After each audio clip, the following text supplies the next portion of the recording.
Comptoise Radio, conseil d'expert. Bonjour Marie-Agnès. Bonjour Jean-Pierre. D'Optique Valentini à Fougerolles, la fatigue visuelle, nous y sommes tous confrontés. Concrètement, qu'est-ce que c'est ? C'est une altération temporaire du fonctionnement de l'œil liée à une utilisation excessive ou prolongée de la vision. Et elle survient notamment lorsque les yeux doivent fournir un effort important par rapport à un travail rapproché. Quand on pense fatigue visuelle, on pense forcément aux écrans, aux ordinateurs. Tout à fait. La fatigue visuelle a deux principales causes. La première, c'est lié à la contraction donc des muscles oculaires lorsqu'on travaille sur des écrans. Les écrans peuvent être de toutes sortes, ordinateurs, smartphones, tablettes, jeux vidéo, etc.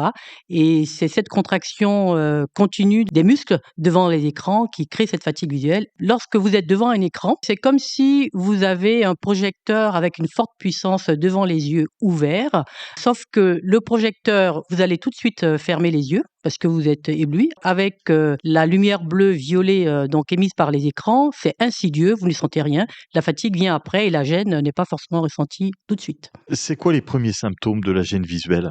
On peut avoir la vision floue, la baisse d'acuité, difficulté à garder une fixation, les paupières lourdes, sécheresse, brûlures, démangeaisons, des maux de tête, des nausées, et puis vertige jusqu'à la somnolence. On va pas se mentir, aujourd'hui on est quasiment tous collés derrière un écran, que ce soit pour les loisirs ou pour le travail.